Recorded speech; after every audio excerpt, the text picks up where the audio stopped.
Good morning everyone. GP ट्युटोरियल्समध्ये तुमचं खूप खूप खूप स्वागत आहे. बघा, रेशो आणि प्रपोर्शन मध्ये आपण एकच्या फर्स्ट मध्ये क्वेश्चन 2 बघितले. क्वेश्चन 1 आणि क्वेश्चन 2 त्यामध्ये आपण क्वांटिटीज असेल तर कसं फाइंड आउट करायचं ते बघितलं.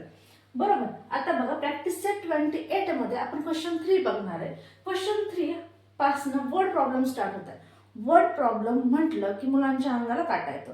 खूप इझी असतं, काही नसतं. क्वेश्चन जर तुम्ही दोनदा रीड केला ना प्रॉपर दोनदा, तर तुम्हाला सगळं समजेल याच्यामध्ये एक्झॅक्ट काय करायचंय. बघा, आता क्वेश्चन बघताना सगळ्यात पहिले वर्ड प्रॉब्लेमचा क्वेश्चन बघताना कधी पण वर्ड प्रॉब्लेम मध्ये क्वेश्चन हा दोनदा रीड करायचाच. बघा, आता काय म्हटलंय, Reema has 24 notebook and 18 books. Find the ratio of notebook to books. आता हे समजलं. क्वेश्चन मध्ये काय नीट बघा, काय म्हटलंय, रीमा हॅज 24 नोटबुक. किती तिच्याकडे? 24 नोटबुक अँड 18 बुक्स. 24 नोटबुक आहे आणि 18 बुक्स आहे. Find the ratio of notebook to book. Ratio कशाचा काढायला सांगितलं आहे? Notebook to books. कळालं? स्वतःला सांगायचं कशात काय करायला लावलेलं आहे, स्वतःला शिकवायचं, तर आपल्याला एक्झाम्पल अजून व्यवस्थित समजतं. बघा, आता काय सांगितलंय, किती तिच्याकडे? 24. गिवन काय दिलंय? आणि सगळ्यात पहिले वर्ड प्रॉब्लेम मध्ये गिवन काय दिलंय ते लिहायचं. गिवन काय दिलंय? 24 नोटबुक. कुणाकडे? Reema has 24 notebook and 18 books. हे गिवन मध्ये दिलंय. करेक्ट. आता गिवन लिहिल्यानंतर क्वेश्चन काय म्हटलंय, find the ratio of the notebook to book. मग काय म्हटलंय, ratio of notebook to book. समजतंय? आता notebook to ratio of notebook to book. आता बघा, ratio of notebook to book म्हटलं. आता बुक्स किती आहे? 24. किती आहे? 24. डिवाइड बाय, रेशो काढायचा म्हणजे आपण काय करणार? डिवाइड करणार. 24 टू 18. मग मला सांगा, हे 24 आणि 18 हे कशात येतात? 6 च्या टेबल मध्ये. करेक्ट. मग मी 6 लिहून घेणार. मग आता काय करणार? Therefore 24 divide by 6 divide bye 18 divide by 6. आता 6 किती जा? 24. 6 4 जा 24. 6 3 जा 18. म्हणजेच काय आलं? 4:3. मग आता काय म्हटलं, find the ratio of notebook to book. मग मी आन्सर मध्ये खाली काय लिहिणार? ती लाईन खूप महत्वाची असतात, याला मार्क्स असतो. बघा, काय लिहिणार? 4 divide by 3 is the ratio of notebook to book. Notebook to book. समजलं? प्रत्येक क्वेश्चन असाच प्रॉपर रीड करायचा आणि असाच प्रॉपर सॉल्व्ह करायचा. आपण आता क्वेश्चन 4 बघू. आता क्वेश्चन 4 मध्ये काय म्हटलंय, 30 cricket players and 20 kho-kho players are training on a field. What is the ratio of cricket players to the total number of players? काय सांगितलं मी? क्वेश्चन आधी दोनदा रीड करायचा, त्याचा मीनिंग काढायचा, मीनिंग काढल्यानंतर सॉल्व्ह करायचा. बघा, आता काय म्हटलंय, 30 क्रिकेट प्लेयर्स. किती क्रिकेट प्लेयर्स आहे? 30 cricket players and 20 kho-kho players. किती आहेत? 20 kho-kho players are training on a field. त्यांना काय भेटतंय? ट्रेनिंग भेटते फील्ड वरती. What is the ratio of cricket player to the total number of players? Kho-kho player बरोबर रेशो सांगितलाय का? नाही. क्वेश्चन प्रॉपर वाचला तर प्रॉपर मीनिंग कळेल. बघा, आता खो खो प्लेअर बरोबर रेशो सांगितलेला नाही, कोणाबरोबर सांगितलंय total number of players. Total number of players म्हणजे क्रिकेट प्लस खो खो, ते दोन्ही मिळून झाले टोटल नंबर ऑफ प्लेयर्स. कळलं? आता मग मी काय करणार, जे गिवन दिले ते लिहून घेणार आणि त्याच्यानंतर सॉल्व्ह करणार. बघा आता गिवन काय दिलंय, 30 क्रिकेट प्लेयर्स. किती म्हटलंय, 30 cricket players and 20 kho kho players. बघा जर क्वेश्चन नीट वाचलं तर असं लक्षात येईल की टोटल नंबर ऑफ प्लेयर्स काढावं लागणार सगळ्यात पहिले. मग मी काय म्हणणार, therefore total number of players. आता टोटल नंबर ऑफ प्लेयर्स म्हणजे किती झाले, काय म्हणणार, cricket player plus kho kho player. किती आहे, क्रिकेट प्लेयर आणि खो खो प्लेयर किती आहेत, 30 प्लस 20 किती झाले, therefore total number of players is equal to 50. मग मी काय म्हणणार खालच्या लाईन मध्ये, therefore total number of players is equal to 50. समजलं? 30 क्रिकेट प्लेयर्स भेटले, टोटल नंबर ऑफ प्लेयर्स किती आहे, 50. गिवन मध्ये 30 ऑलरेडी दिलेलं होतं, टोटल प्लेयर्स दिलेले नव्हते, ते मी फाइंड आउट केले. फाइंड आउट केल्यानंतर मी परत क्वेश्चन कडे जाणार, काय म्हटलं, the ratio of cricket player to the total number of player. मग मी काय करणार, ते लिहून घेणार. काय फाइंड आउट करायचंय, the ratio of cricket player to the total number of players. समजलं? आता हे लिहून घेतलं मी, मला सगळं माहिती आहे. आता काय करणार मी, ratio total number of cricket प्लेयरचा, कोणाचा कोणाबरोबर सांगितलं, सगळ्यात पहिले बघायचं क्रिकेटचा टोटल नंबर बरोबर सांगितलं, टोटल नंबरचा क्रिकेट बरोबर सांगितलेला नाही, मग क्रिकेट टू टोटल जायचं. मग आता क्रिकेटचा किती आहे, 30 डिवाइड बाय टोटल नंबर किती आहे, 50 डिवाइड बाय. बघा ह्याला कशाने डिवाइड कराल मी, 10 ने. ते लगेच लक्षात येते 0 आहे लास्टला. मग 10 ने डिवाइड केला काय, 3 divide by 5, 3 adds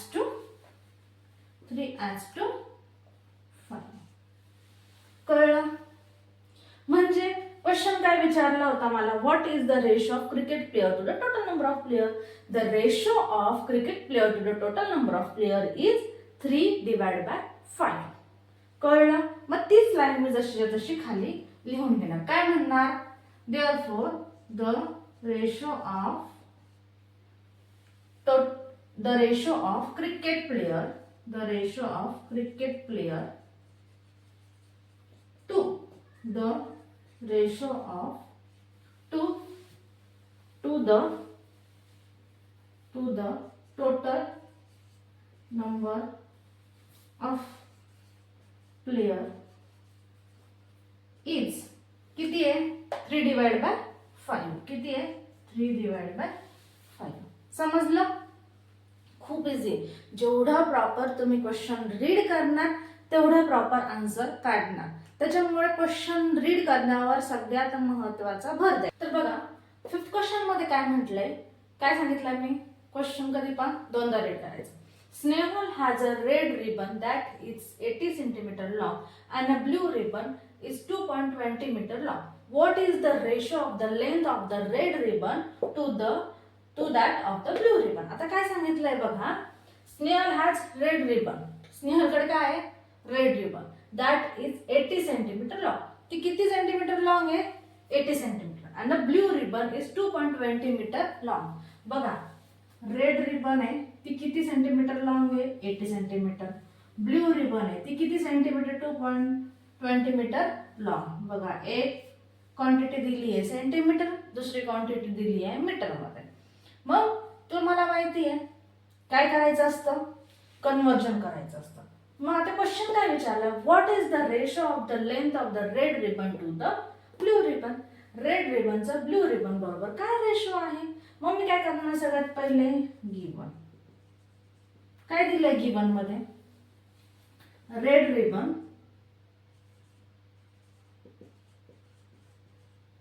is equal to 80 centimetre long. Second काय दिलंय, ब्ल्यू रिबन काय दिलंय, blue ribbon is equal to 2.20 metre long.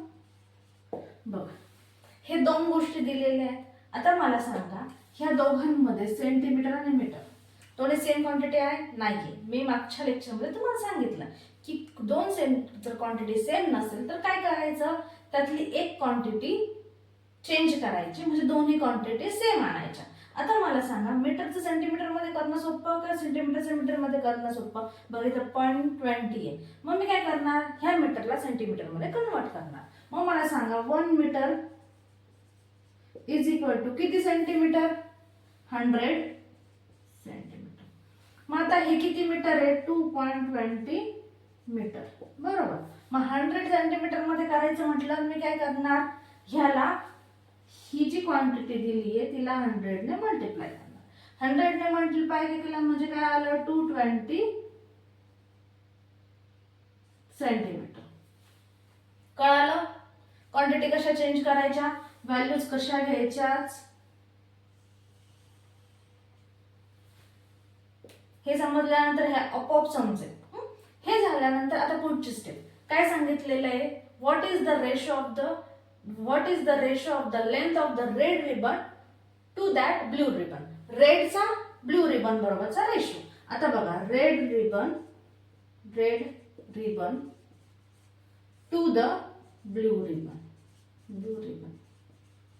बघा. आता रेशो काय आहे, रेड रिबनचा किती आहे, 80 सेंटीमीटर डिवाइड बाय आपल्याला जो ब्ल्यू रिबनचा जो रेशो आला, जो क्वांटिटी भेटली आपल्याला सेंटीमीटर मध्ये ती किती आली आहे, 2.20 सेंटीमीटर. इथपर्यंत समजलं. सरळ सरळ काय करायचं, 0 0 कॅन्सल करायचं. किती राहिलं, 8 डिवाइड बाय 22. आता कशाने डिवाइड होऊ शकतं, हे 2 ने होऊ शकतं. सरळ सरळ 2 ने डिवाइड करायचं. 2 ने डिवाइड केल्यावर काय होईल, 2 4 जा 8, 2 1 जा 2, 2 1 जा 2. काय झालंय, 4:11. समजलं. म्हणजे मला जर खालचं फायनल आन्सर लिहायचं असेल तर काय लिहिल मी, the ratio of the length of the red ribbon to the that blue ribbon is 4 divide by 11. चला मग लिहून घेऊ, the ratio of the length of the red ribbon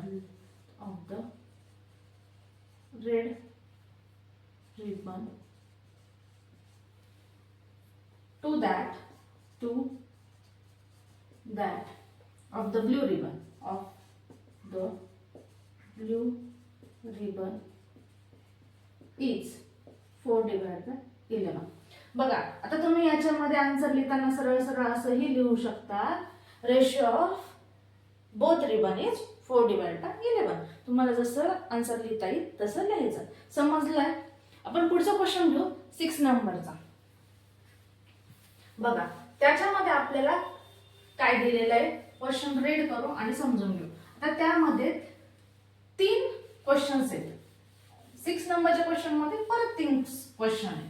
आता ते कसे सॉल्व करायचे, काहीच नाही, त्यामध्ये पण सेम करायचे. काय करायचंय, करताना क्वेश्चन आधी 2दा रीड करायचा.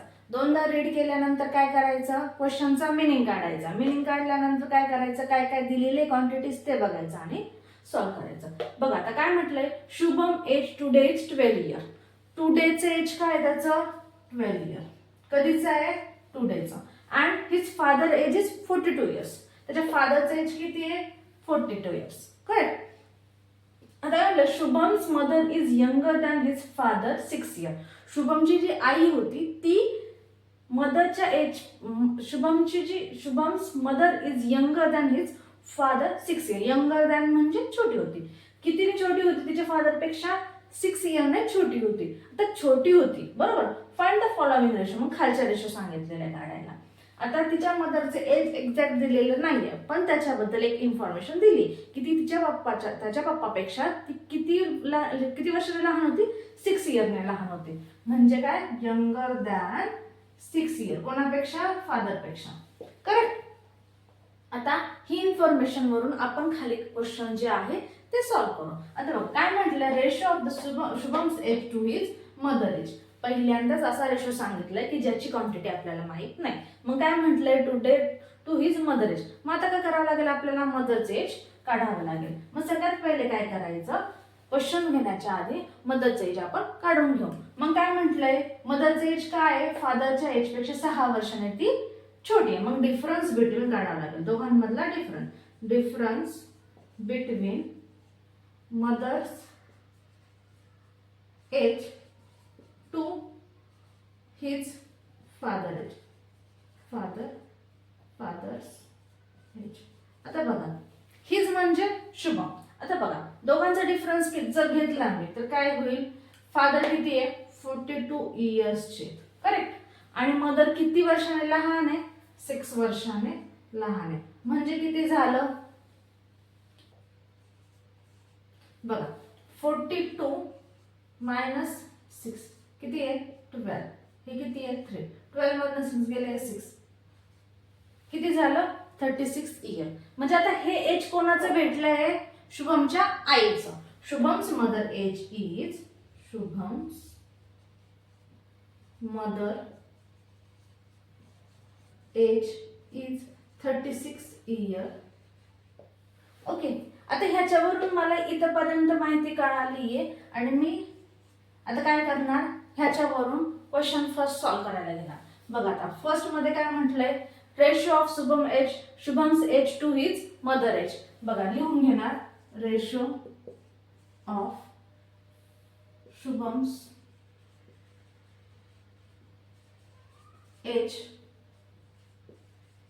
Today to his mother age today. बघा आता ह्या दोघांचा आजचा काढायला सांगितलंय. आजच्या त्याच्यावरून आपण इन्फॉर्मेशन काढली आहे. बघू आपण आता काय म्हटलेलं आहे? Shubham's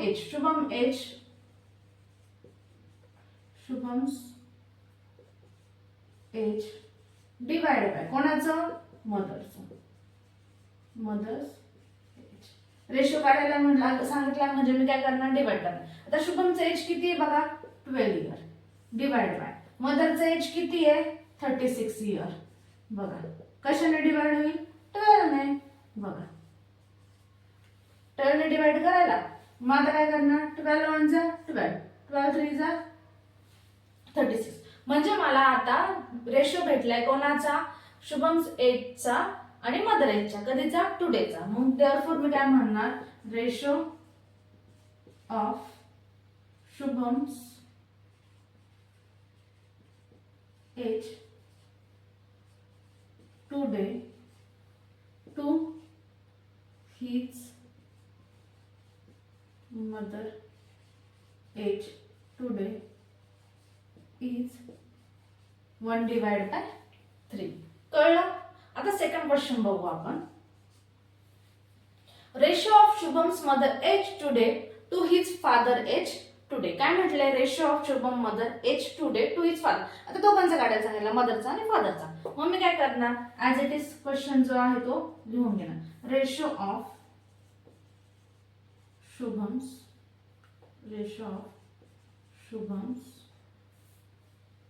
mother age today to his father age today. बघा आता काय सांगितलंय? शुभमच्या मदरचा एज चा रेशो काढायचा आहे कुणाशी? त्याच्या फादरच्या एज बरोबर. Shubham's father age is equal to काय आहे? शुभमच्या मदरचं एज किती आहे? आपण काढलंय. किती काढलंय? 36. त्याच्याबरोबर कोणाचं सांगितलंय बघा, क्वेश्चन मध्ये काय दिलंय? मदर बरोबर फादर आहे. आधी मदर आहे मग फादर आहे, म्हणून मी सगळ्यात पहिले आधी मदर लिहिलं मग फादर लिहिलं. मग मी काय करणार? 36 डिवाइड बाय फादरचं एज किती दिलंय? 42 डिवाइड बाय. आता मला सांगा हे दोन्ही नंबर कुठल्या टेबलमध्ये येतात? 6च्या टेबलमध्ये. करेक्ट. मग आता 6 6 जा 36, 6 7 जा 42. म्हणजे काय आलं? 6 डिवाइड बाय 7. हे काय झालं? Age of, this is the ratio of Shubham's mother to his father age. Okay. 6 divide by 7. आता थर्ड क्वेश्चन बघू. ह्याचा स्क्रीनशॉट काढून घ्या. बघा आता थर्ड क्वेश्चन मध्ये काय सांगितलंय?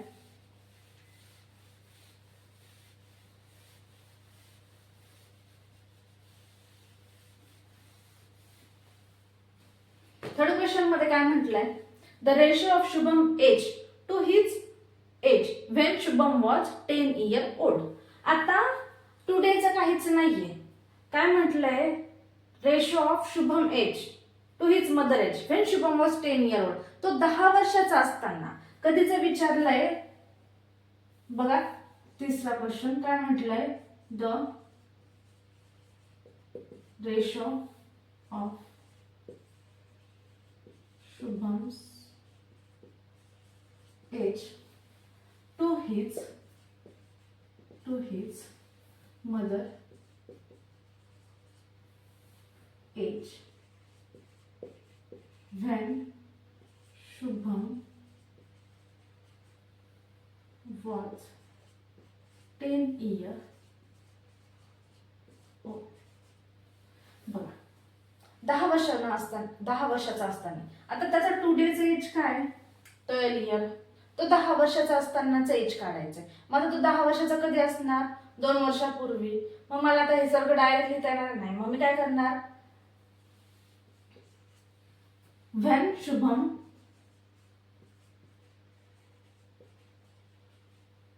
was 10 year old,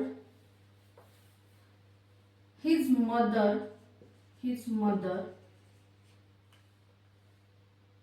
was किती इयरची असेल ती त्यावेळेला? बघा तिथे टुडेचं एज काय? 36. मग कितीने मायनस करावं लागेल? 2 ने. मग 36 मायनस 2 किती झाले? 34 years.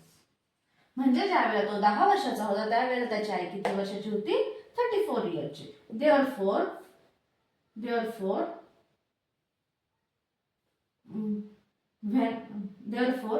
when Shubham was 10 year old, his mother